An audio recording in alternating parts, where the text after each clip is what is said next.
UPSC जैसी ताकतवर परीक्षा में हमें घंटों पढ़ने की ज़रूरत होती है।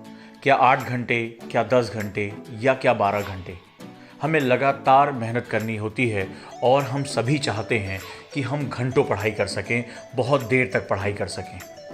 लेकिन हम ऐसा सोचते भर हैं। हमें जब पढ़ना होता है तो हमें बहुत दिक्कत होती है। 3-4 घंटों में हमें थकान होने लगती है। अगर थके भी नहीं तो दिमाग डिस्ट्रैक्टेड होने लगता है, हमें सुस्ती आने लगती है, हमारा ध्यान भटकता है। हम अपनी मेज़ पर बैठे होते हैं और घंटों हम कहीं और सोच रहे होते हैं, जो कि हमारी बहुत कीमती समय को बर्बाद करता है। आखिर कारण क्या है? क्या आप किसी से कमज़ोर हैं? क्या आप पिछड़े हुए हैं? क्या आप वाकई में इस एग्ज़ाम के योग्य नहीं हैं? नहीं, ऐसा बिल्कुल भी सत्य नहीं है।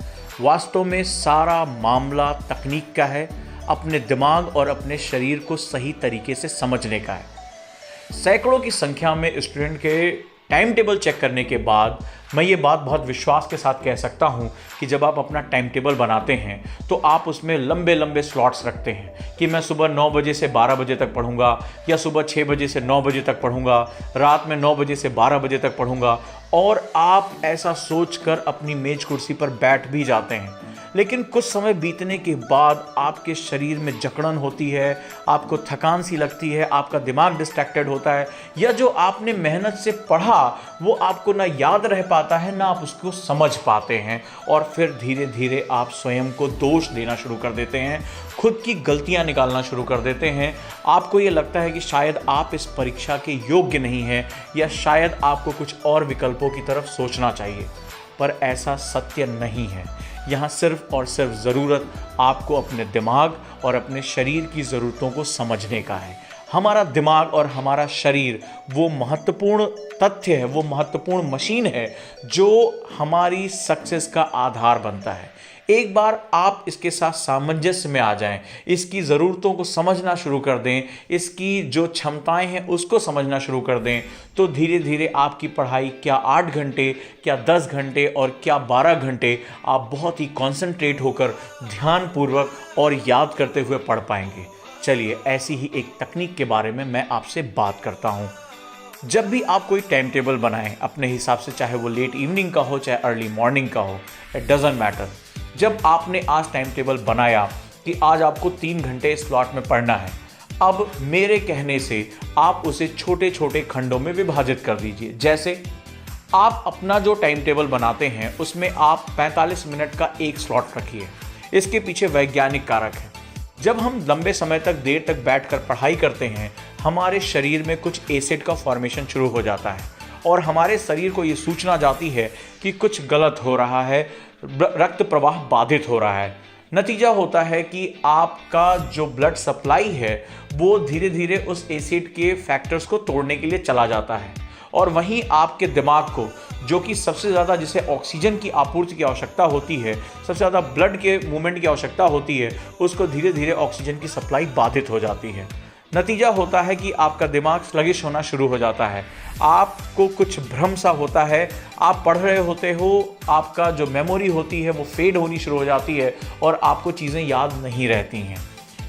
आप और स्ट्रगल करते हो, आप सोचते हो कि शायद मुझसे ही कुछ कमी हो रही है, लेकिन ऐसा नहीं है। एक्चुअली में जो हमारा माइंड का स्पैन है, जो साइंटिस्ट कहते हैं, वो 45 मिनट्स तक पीक पर होता है। इसके बाद ये डाउन हो जाता है। यदि शरीर को थोड़ा सा यहाँ पर मूवमेंट कराया जाए और ऑक्सीजन की सप्लाई को दोबारा जो मेंटेन किया जाए, तो ये बहुत आसानी से प्राप्त किया जा सकता है और आप पूरे दिन भर मन लगाकर पढ़ाई कर सकते हैं। आइए, चलिए मैं इस विषय पर और गहराई से बात करता हूँ। अब आपको क्या करना है, आपने 45 मिनट्स का एक स्लॉट बनाया कि मुझे सिर्फ 45 मिनट ही चेयर पर बैठकर पढ़ना है। इसके बाद आपने वहाँ उठे और आपने 5 मिनट का ब्रेक लिया। ध्यान रहे, इस दौरान ना आप मोबाइल यूज़ करेंगे, ना ही आप किसी से बातचीत करने जाएंगे, कोई आपको चैटिंग नहीं करनी है। आपको सिंपली उठना है और सबसे पहले 20 बार यौगिक ब्रीदिंग करनी है। यानी आप जो है अपने पेट पर हाथ रखेंगे और अपने नाक से इनहेल करते हुए सांस को अंदर लेकर जाएंगे। जब आप सांस अंदर ले रहे होंगे तो आपके फेफड़े नहीं फूलने चाहिए, आपका डायाफ्राम यानी आपका पेट बाहर की तरफ निकलना चाहिए। इससे आपकी जो फेफड़े हैं उसमें ऑक्सीजन अधिक से अधिक पहुंच पाएगी। जितनी ज़्यादा ऑक्सीजन पहुंचेगी, ब्लड के साथ मिक्सिंग होगी और आपका दिमाग का जो सिस्टम है उतना ही ज़्यादा रिचार्ज होता जाएगा। ये आपको 20 बार करना है। इससे न सिर्फ आपकी दिमाग की जो वेव्स हैं वो शांत होंगी, साथ ही साथ आप अपने आप को पर्याप्त मात्रा में ब्लड सप्लाई भी दे पाओगे। इसके दूसरे चरण में आपको अपनी पूरी बॉडी को मूवमेंट देना है, यानी आपको सारे जॉइंट्स कहाँ से शुरू करना है। आप पहले अपने हाथों की जो उंगलियां हैं इनको खोलोगे और बंद करोगे। अपने पैर के जॉइंट्स, अपनी बॉडी को सबसे अच्छा तरीका है आप पंजों के बल खड़े हो जाओ और अपने हाथों को ऊपर की तरफ लॉक कर लो और ऊपर की तरफ लॉक करते हुए उसको ऊपर की तरफ खींचो। आपकी पूरी बॉडी में, पूरी जो आपकी रीढ़ की हड्डी है उसमें ज़बरदस्त स्ट्रेचिंग होगी। जब ये स्ट्रेचिंग होती है तब धीरे धीरे आपके अंदर जो एसिड फॉर्मेशन हुआ है वो आपका खत्म होना शुरू हो जाएगा। आप अपनी कमर को मूवमेंट करो, क्योंकि जो रीढ़ की हड्डी है उसके निचले हिस्से में सबसे ज़्यादा दबाव पड़ता है। इस तरह करके आप अपनी बॉडी में, आप देखोगे आपके शरीर में कुछ चटपट की आवाज़ें आती हैं, जॉइंट जो होते हैं उनको थोड़ा रिलैक्सेशन मिलता है। एक्चुअली में आपने समय रहते ही आपने इस एसिड फॉर्मेशन को रोक दिया, तोड़ दिया, अदरवाइज ये धीरे धीरे और ज़्यादा थकान का कारण बन जाता। इस दौरान जैसे आपने ये सब कुछ खत्म किया, आपको एक ग्लूकोज का वाटर पीना है, यानी आप सामान्य रूप से पानी पी सकते हैं, अथवा अगर ज़्यादा थकान हो रही तो उसमें थोड़ा सा ग्लूकोज मिलाकर पी सकते हैं। और अब आप पढ़ने के लिए बैठ जाइए। जब आप पढ़ने के लिए बैठ जाते हैं, अगले 45 मिनट तक आप बहुत ध्यान से पढ़ाई करते हैं। फिर आपको 5 मिनट सेम यही क्रिया दोहरानी है, कोई मोबाइल ऑन नहीं करना, और जो मैंने आपको स्ट्रेचिंग एक्सरसाइज बताई है, ब्रीदिंग एक्सरसाइज बताई है, उसको आपको फिर से करना है। पानी पीना है, और इस समय अगर हो सके तो कोई अखरोट या अगर बादाम या एक कैंडी जिसमें शुगर हो, वो ग्लूकोज की सप्लाई आपको होना बहुत ज़रूरी है। इसके बाद इसी तरह करते 45 मिनट के 3 सेटअप आपने किए।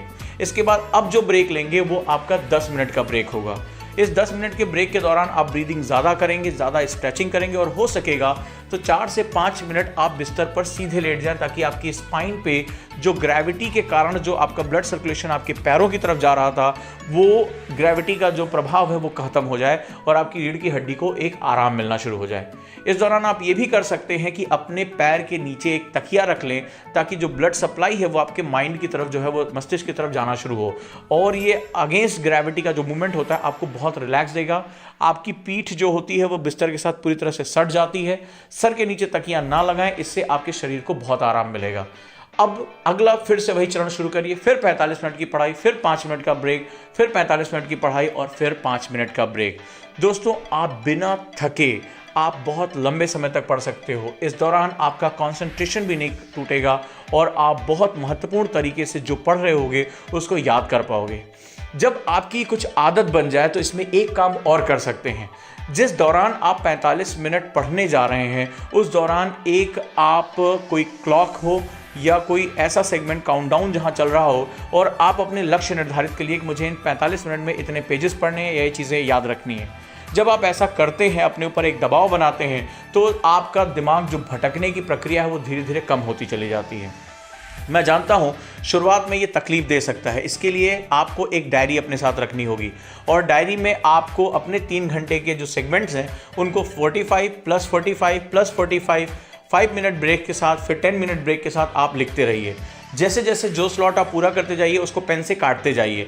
जब आप उसको पेन से काटते जाएंगे तो आपको पता रहेगा कि आपने एक्चुअली में कितने स्लॉट्स पूरे कर लिए। और आपको कुछ अगर दिक्कत आई, जैसे आपका मन लालच में आया कि लाओ थोड़ी देर सोशल मीडिया देख लेते हैं, लाओ किसी से बात कर लेते हैं, लाओ थोड़ी देर फ़ोन कर लेते हैं, तो उसको भी अपनी डायरी में मेंशन करिए। और रात में सोने से पहले एसेस करिए कि मुझसे ये बेसिक गलतियाँ हुई और कल मुझे ये नहीं दोहराना है। कुछ दिनों के अंतर पे आप देखेंगे कि आपके शरीर को आदत हो जाएगी और 8 घंटे 10 घंटे आप बिना थके हुए आराम से पढ़ाई कर सकते हैं।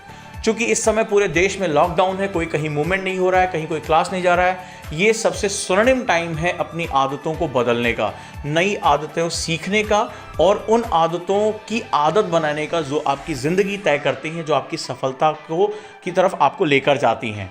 दोस्तों, ये जो मैथोलॉजी है इसको अगर आप फॉलो करते हैं तो निश्चित रूप से आप बहुत लंबे समय तक बिना थके, बिना रुके, बिना अपना कंसंट्रेशन खोए लंबे समय तक पढ़ाई कर सकते हैं, जो इस एग्ज़ाम की सबसे आवश्यक शर्त है। आप कभी मत ये सोचिएगा कि 2 घंटे या 4 घंटे पढ़कर आप इस एग्ज़ाम में टॉप कर जाएंगे। इतना बड़ा सिलेबस है, इतनी ज़्यादा किताबें हैं कि आप चाहें या ना चाहें आपको इतना समय कम से कम उसमें देना ही पड़ेगा। मैं चाहता हूँ कि आप सशक्त हों, मैं मैं चाहता हूँ आप ताकतवर हों।